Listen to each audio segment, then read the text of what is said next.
மக்களே வணக்கம்.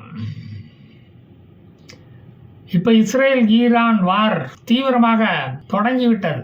ஈரானிய நியூக்ளியர் சயின்டிஸ்டுகள் 9 பேரை இஸ்ரேல் அவங்க வீட்டுக்குள்ளேயே வச்சு கொன்று விட்டதை அறிந்ததும் ஈரானுக்கு கோபம் பொத்துக்கிட்டு வந்துடுச்சு. ஒரு 150 பேலிஸ்டிக் மிசைல்களை இஸ்ரேலை நோக்கி ஏவி விட்டது. அது ஹைஃபா துறைமுகத்தை நோக்கி அவைகளை ஏவி விட்டது.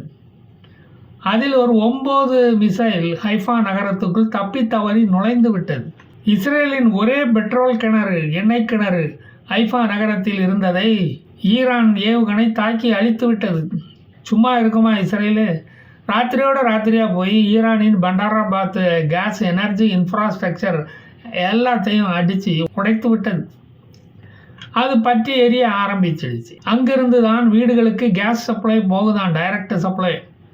இப்படி ஈரானிய அடுப்புகளை இஸ்ரேல் அணைத்து விட்டது. அதோடு மிலிட்ரி குவார்ட்டர்ஸுகளை குறிவைத்து மிலிட்ரி தலைமைகளை தலை சாய்க்க வைத்து விட்டது. ஈரான் இஸ்ரேலை விட மிகப்பெரிய பரந்த பிரதேசம். அதனால் அது தாக்கும் இடங்களை துல்லியமாக கம்ப்யூட்டரில் ஏற்கனவே குறித்து வைத்திருந்தது. அவைகள் தான் இப்போது தாக்கப்படுகின்றன. ஈரானிய மக்களை கொல்வது இஸ்ரேலின் நோக்கம் அல்ல. ஈரான் தான் இஸ்ரேலிய சிவிலியன்களை குறிவைக்கிறது. ஈரானின் பட்டாக் ஏர்பேஸ் தாக்கப்பட்டு அங்கிருந்த 100க்கும் மேற்பட்ட ஹெலிகாப்டர்கள், விமானங்கள் அளிக்கப்பட்டுள்ளன. டெஹ்ரான் எண்ணெய் கிணறுகள் பற்றி எரிகிறது. அதைத்தான் இஸ்ரேலின் பாதுகாப்பு மந்திரி இஸ்ரேல் கட்ஸ் டெஹ்ரான் இப்போது பற்றி எரிகிறது என்று சொன்னார். எண்ணெய் கிணறுகள் மட்டுமல்ல, கேஸ் ஸ்டேஷன் எரிவதால் மிகவும் பாதிக்கப்படுவது இந்த சீனா தான். அவங்க தான் ஈரானின் மேஜர் கஸ்டமர். பாவம், இப்போ தான் சீனாவிலிருந்து புதுசாக எண்ணெயை எடுத்துகிட்டு போகலான்னு ரயில் பாதையை போட்டு கொண்டு வந்தாங்க. இப்போ அந்த திட்டமே இப்போது டிரைல் ஆகிவிட்டது. ஐஆர்சிஜி ஹெட் குவார்ட்டர்ஸை இஸ்ரேல் தாக்கி அழித்துள்ளது. இஸ்ரேலின் தாக்குதலை பார்த்ததும் ஈரான் எங்களுக்கு நியூக்ளியர் வெப்பன்ஸ் தயாரிக்கும் எண்ணமே இல்லை, சொன்ன தயவுசெய்து கேளுங்கப்பா, நம்புங்கப்பா என்று கதறுகிறது. இஸ்ரேலோ இன்னும் அழிக்க வேண்டியது நிறைய பாக்கி இருக்குது, அதையெல்லாம் முடிச்சுட்டு வந்து நீ சொல்கிற கதையெல்லாம் நாங்கள் கேட்குறோம் அப்படின்னு சொல்லுது. ஈரான் இந்த தாக்குதலில் உபயோகிப்பது எல்லாம் இந்த ரஷ்யாவின் பழைய போர் விமானங்களைத்தான். அந்த விமானங்களை இன்னும் எடுக்கவே இல்லை. Shahed 136 suicidal drone, Emad missiles, Fattah missiles, Khorramshahr missiles இவைகளைத்தான் அவை உபயோகிக்கின்றன. இஸ்ரேல் தன்னிடம் உள்ள அணு ஆயுதமான ஜெரிகோ ஏவுகணையை கடைசி ஆயுதமாக பயன்படுத்தலாம் என்று வைத்திருக்கிறது. ஈரானின் பொருளாதாரத்தை முதலில் உடைப்பதற்கு தான் இஸ்ரேல் முயற்சி பண்ணுகிறது. அதனால் தான் இந்த எண்ணெய் கிணறுகளை இஸ்ரேல் எரிய வைத்துள்ளது. ஏவுகணை தளங்களை அழித்து வருகிறது. அவைகள் இப்போ பற்றி எரிகின்றன. ஈரானுக்குள் தூங்கி கொண்டிருந்த மொசாத் என்ற புலியை இடறிவிட்ட மாதிரி இப்போ ஒரு அபாயம் ஈரானுக்கு ஏற்பட்டுள்ளது. உங்கள் நாட்டுக்குள்ளேயே இருந்துக்கிட்டு இஸ்மாயில் ஹனியாவை ஹனிமூனுக்கு நாங்கள் அனுப்பி வச்சதை நீ மறந்துட்டியா? நான் உங்கள் நாட்டை விட்டு இன்னும் எங்கேயும் போயிடலை. இங்கே தான் உங்கள் ஊரில் உள்ள பார்க் பெஞ்சில் தான் படுத்து கிடக்கிறேன். அதை ஞாபகம் வச்சுக்கோ. உங்கள் நாட்டு பஞ்சாயத்து தலைவர் கோமேனி பெருசை மேலே அனுப்பிக்கிட்டு தான் நான் போவேன், தெரியுதா? பெரிய ஹீரோயிசம் என்று சொல்லிக்கிட்டு குருட்டாம்போக்கில் 150 மிசைல்கள், ட்ரோன்களை அனுப்பிக்கிட்டு இருக்கிறியே. உன்னால் இஸ்ரேல் மாதிரி விமானத்தில் வந்து தாக்க முடியல பார்த்தியா? பயந்தாங்குள்ளி பயலே. ஏன் உன் ரன்வே எல்லாம் உடஞ்சி போச்சா? உங்ககிட்ட இருந்த ராடார் எல்லாத்தையும் காயலாங்கடைக்கு போட்டுட்டியா? உடஞ்ச சாமான்களை எங்கள் ஊர் மாதிரி லாரியிலே வந்து வீட்டுக்கே வந்து வாங்கிட்டு போகிற வசதியெல்லாம் அங்கே இருக்கா இல்லையா? இஸ்ரேல் உன் நாட்டுக்குள்ளே வந்து வட்டம் அடிச்சுக்கிட்டு வந்து 100 இடங்களை தாக்கி அழித்து விட்டு போயிருக்கான். உடனே உன்னால் ஒன்றுமே பண்ண முடியலையே, பார்த்தியா? ஈரானில் உள்ள முக்கிய வெங்கல தலைவர்களை பொட்டு வச்சு தூக்குனதுக்கு அப்புறமும் நெகோசியேஷன் டேபிளுக்கு வரமாட்டேன் என்று அமெரிக்காவுக்கு டேக்கா கொடுத்துக்கிட்டு இருக்கிறியே. ஓகே, அதையும் நாங்கள் ஏற்றுக்கிறோம். அமெரிக்காவினுடைய டேஞ்சரஸ் வெப்பன்ஸ் எல்லாம் இஸ்ரேல்கிட்ட தான் இப்போ இருக்குது. அவங்களுக்கு தான் அதை எப்படி யூஸ் பண்ணணும்னு அமெரிக்கன்ஸை விட அவங்களுக்கு நல்லாவே தெரியும். அடுத்த இஸ்ரேலின் தாக்குதல் பயங்கரமானதாக இருக்கும் என்று டொனால்டு ட்ரம்ப்பே சொல்லியிருக்கத நீ கேட்டிருப்பியே. அதை பார்த்தா நாம் இன்னும் நிறைய வீடியோ போட வேண்டியது வரும் போல் தெரியுதே. கொஞ்சமாச்சும் ரெஸ்ட்டு கொடுங்கப்பா. பதிலுக்கு ஈரான் இஸ்ரேல் மேல் ஏவுகணைகளை விட்டிருக்கிறது. அது இந்தியாவில் உள்ள ஈரான் வம்சாவளிகளை கேக்கு வெட்டி கொண்டாட வைத்திருக்கிறது. பரம்பரை விசுவாசத்தை காட்டியிருக்கிறார்கள். அணு விஞ்ஞானிகளை பொட்டு வச்சு தூக்குன இஸ்ரேலுக்கு கோமனியை தூக்க எவ்வளவு நேரம் ஆகும்? அவர் பங்கருக்குள் ஓடினாலும் பங்கர் பஸ்டர் பாம் துளைத்து அவரை கொல்லும். ஹசன் நசருல்லாவுக்கு நிகழ்ந்தது அவருக்கும் நிகழும். ஆட்சி மாற்றத்தை விரும்பும் ஈரானியர்களும் ஈரானிய பெண்களும் அது நிகழும் நாளை எதிர்நோக்கி காத்து கொண்டிருக்கிறார்கள். மக்கள் நெருக்கம் நிறைந்த பகுதியில்தான் கோமெனி இப்போது உயிர் வாழ்ந்து கொண்டிருக்கிறார். மனுஷன் பயந்துக்கிட்டே அங்கே இருக்காரு. பொதுமக்களை இஸ்ரேல் தாக்காது என்ற ஒரு நம்பிக்கையில் தான் அது நடக்கிறது. நம்பிக்கை கலக்க எவ்வளவு நிமிஷம் ஆகும்? இஸ்ரேல் வசம் இருக்கும் அணு ஆயுதங்களின் எண்ணிக்கை ஏனோ ஈரானுக்கு மறந்து போயிடுச்சு. அமினிஷியா நோய் வயசானதால் ரொம்ப முத்தி போச்சு. இஸ்ரேலின் பாதுகாப்பு மந்திரி இஸ்ரேல் காட்ஸ் ஒரு எச்சரிக்கையை ஈரானுக்கு கொடுத்திருக்கிறார். பொதுமக்கள் குடியிருப்புகளை நோக்கி ஈரான் இனி ஏவுகணைகளை விட்டால் தெஹ்ரான் நகரில் உள்ள கட்டடங்கள் தீப்பிடித்து எரியும் என்பதுதான் அது. அங்கு ஒரு காசா நகரம் உருவாகும் என்று எச்சரித்துள்ளார். நாங்கள் விட்ட ஏவுகணைகள் எல்லாம் குறிப்பார்த்து விட்டதல்லப்பா, குருட்டாம்போக்கில் விட்டது. அது குடியிருப்பு பகுதிக்குள் தவறுதலாக போய்விட்டது, சாரி என்று ஈரானால் வெளிப்படையாக சொல்லவா முடியும்?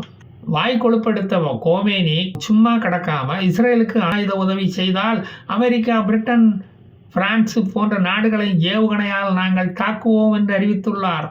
4 பக்கம் இருந்து தாக்குதல் ஈரான் அழிந்தால் இஸ்ரேல் தாக்குதலில் தான் நாங்கள் அழிந்தோம் என்ற கெட்ட பெயரிலிருந்து தப்பிக்கலாம் இல்லையா? அதனால தான் இந்த ஏற்பாடு, இந்த எச்சரிக்கை.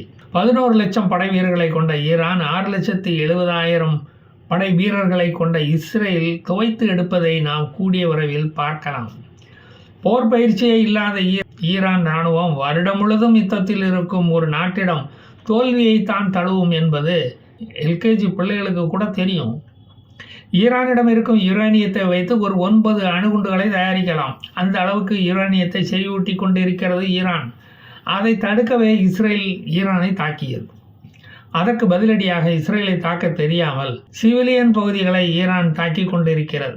வேலாயுதம் பிள்ளை காலிங் பெல்ல அடிக்காமலே கதவை திறந்து வெளியே வந்துட்டார். இனி அவர் அடி வாங்குவதை நாம் வேடிக்கை பார்க்கலாம். ஈரான் என்ன சொல்லுகிறது என்றால், இஸ்ரேல் ஒரு கிரேவ் மிஸ்டேக்கை பண்ணிவிட்டது. அது ஒரு தூங்கும் புலியை இடரவில்லை, அதற்கு பதில் ஒரு தூங்கும் வெறிநாயை இடறிவிட்டது. அதன் காட்டி இப்போ பயங்கரமானதாக இருக்கும். அந்த நாய் கூடிய விரைவில் ஃப்ளைட்டு பிடிச்சி போய் அமெரிக்கா, பிரிட்டன், பிரான்ஸ் போன்ற நாடுகளில் போய் மக்களை கடிக்கப் போகிறது. அப்புறம்தான் தெரியும் நம்ம எவ்வளவு கிரேவ் மிஸ்டேக் பண்ணிட்டோம் என்று இவர்களுக்கு அப்புறம்தான் புரியும் அப்படின்னு சொல்லுது. வெளிநாய்க்கடி ஊசி உங்களுக்கு தான் கணக்கில்லாமல் செலவழியும் என்பதை குறைக்காமலே நான் சொல்லிக் கொள்கிறேன் என்று சொல்லிவிட்டார். அமெரிக்கா சொல்லித்தான் இஸ்ரேல் ஈரானை தாக்கி இருக்கிறது. அமைதி பூங்காவாக இருந்த ஈரானை வெறிநாய்களின் பூங்காவாக மாற்றியது யார்? இந்த அமெரிக்காவும் இஸ்ரேலும் தான். அதற்கான பதிலடியை தான் ஈரான் இப்போது கொடுத்து கொண்டிருக்கிறது. அதே மாதிரி பதிலடியை வாங்கவும் தயாராக இருக்கிறது. மத்திய கிழக்கு நாடுகளின் போலீஸ்காரன் மேலேயே நீ கை வைப்பையா? அவ்வளவு தைரியமா உனக்கு? அதை பார்த்துக்கிட்டு நாங்கள் சும்மா இருக்க சொல்றியா? எங்கள் மக்கள்கிட்டையும் அலுமினிய தட்டுகள் இருக்கிறது. அவர்களும் ஐநா சாப்பாட்டுக்கு ஆசைப்படும் உரிமை அவர்களுக்கு இருக்கிறது. அவர்களும் ஆசைப்படுகிறார்கள். அதை நிறைவேற்றி வைக்கிற கடமை உணர்வு எங்களுக்கு இந்த ஈர வெங்காயத்துக்கு இருக்கிறதா இல்லையா? கொஞ்ச நாளைக்கு முன்னால ஈரானிய பெண்கள் தங்கள் ஹிஜாப் துணியை கலட்டி எறிந்தது ஞாபகம் இருக்கிறதா? அது எதற்காக? ஈரான் பெண்களின் போர்க்குணத்தை வெளியே காட்டுவதற்காகத்தான். கண்ணகி தலைமுடியை அவுத்து போட்டுக்கிட்டு வந்த மதுரை மாநகரை தீ வைத்து எரிக்கவில்லையா? அதே மாதிரி டெல் அவீவ் நகரத்தை எரிக்க அவர்களும் நாங்களும் கிளம்பி விட்டோம் என்று காட்டுவதற்காகத்தான் அவர்கள் ஹிஜாபை தூக்கி வீசி எறிந்தார்கள். அதை எந்த கொம்பனாலேயோ கம்பனாலேயோ தடுக்க முடியலையே. பார்த்துக்கிட்டு சும்மா தானே இருந்தீங்க. அதுதான் ஈரான். இன்னொரு விஷயத்தையும் சொல்லுகிறேன். கஜகிஸ்தான் என்று ஒரு இஸ்லாமிய நாடு, அங்கு ஹிஜாபை தடை செய்து விட்டார்கள். அதற்கு அந்த அரசாங்கம் சொன்ன காரணம் என்ன தெரியுமா? ஹிஜாப் என்பது நமது நாட்டு கலாச்சாரம் அல்ல, அது நம்ம நாட்டுக்குள்ள மதம் மூலமாக புகுந்து விட்டது. அது நமக்கு தேவையில்லாத ஒன்று. நமது நாட்டு பெண்கள் முடியை மூட வேண்டிய தேவையே இல்லை என்று அது சொல்லிவிட்டது. இது எப்படி இருக்கு? ஈரானோ நாங்கள் ஒட்டோமன் பரம்பரை, ஓட்டாண்டி பரம்பரை அல்ல. எங்கள் விமானங்கள் பழசா இருந்தாலும் பேரிச்சம்பழக்காரன் கண்ணுக்கு தெரியாதபடி உயரத்தில் பறக்கக்கூடியவை. அப்படியே ஒரு யூ டர்ன் போட்டு இஸ்ரேலுக்கு போக எவ்வளவு நேரமாகும்? அவங்கள ஜாக்கிரதையாக இருந்துக்கிட சொல்லுங்கப்பா. எங்களிடம் ரொம்ப வாலாட்ட வேண்டாம் என்று சொல்லி வையுங்க. நீ 9 நியூக்ளியர் சயின்டிஸ்டுகளை தானே கொன்ன, 3 இராணுவ தலைமை அதிகாரிகளை தானே கொன்ன, ஏவுகணை ஃபேக்டரி ஊழியர்கள் 320 பேர்களைத்தானே கொன்ன, 78 பொதுமக்களைத்தானே கொன்ன, இன்னும் 10,09,997 படை வீரர்கள் எங்களிடம் பாக்கி இருக்கிறார்கள். ஞாபகம் வச்சுக்கோ. அவர்களை உன்னால் என்ன செய்ய முடிந்தது? ஒன்றும் பண்ண முடியல இல்லையா? இப்பயாச்சும் நீ தோல்வியை ஒப்புக்கொண்டு தோத்து விட்டோம் என்று சொல்லு. நாங்கள் உடனே போரை நிறுத்தி விடுகிறோம்.